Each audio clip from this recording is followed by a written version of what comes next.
উত্তর ত্রিপুরা জেলার ৫৪ কদমতলা কুর্তি বিধানসভার অন্তর্গত বড়গুল মাধ্যমিক বিদ্যালয়ের মাঠে ৪ দিনব্যাপী সাংস্কৃতিক মেলা ও প্রদর্শনী ২০২৪-এর শুভ উদ্বোধন করা হয়। আজ বেলা আনুমানিক ১:৩০ নাগাদ প্রদীপ জ্বালিয়ে উদ্বোধন করেন সমাজ কল্যাণ, সমাজ শিক্ষা, যুব বিষয়ক, ক্রীড়া ও শ্রম দপ্তরের মন্ত্রী টিঙ্কু রায়। আরাধনা সাংস্কৃতিক সংস্থা ও তথ্য সংস্কৃতি দপ্তর উত্তর ত্রিপুরা জেলা যৌথ উদ্যোগে ২৬তম সাংস্কৃতিক মেলা ও প্রদর্শনী ২০২৪-এর শুভ উদ্বোধন করা হয় আজ। দীর্ঘ ২৫ বছর ধরে চলছে এই মেলা। এবার এই মেলা সরকারি স্বীকৃতি লাভ করে ২৩ তারিখ থেকে ২৬ তারিখ পর্যন্ত চলবে বড়গুল মাধ্যমিক বিদ্যালয়ের মাঠে ২৬তম সাংস্কৃতিক মেলা ও প্রদর্শনী।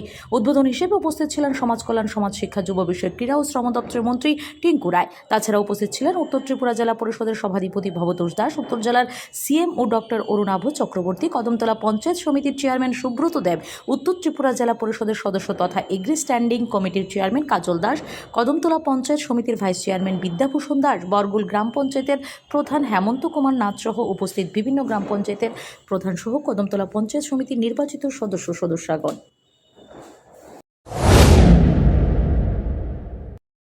বলেছেন এই মেলাটা, যিনি স্বাগত বক্তব্য রেখেছিলেন মিহিরনাথ, উনি বলেছেন যে এই মেলাটার বয়স ২৬তম মেলা এবার আমরা অনুষ্ঠিত করছি।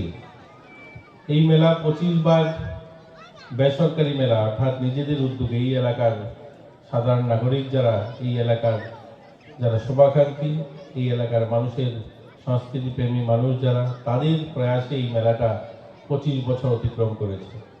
এবার সেই মানুষের সঙ্গে, এই এলাকার নাগরিকদের সঙ্গে সরকার সহযোগিতার হাত বাড়িয়ে দিয়েছে। এবার থেকে এই মেলাটা সরকারিভাবে পরিচালিত হবে, সরকারিভাবে এই মেলাটা আরও বড় আকার নেবে আমরা প্রত্যাশিত। একটা সময় এই মেলাটাও অন্যান্য আমাদের রাজ্যের যে সমস্ত বড় মেলা, সেই মেলার আকার ধারণ করবে।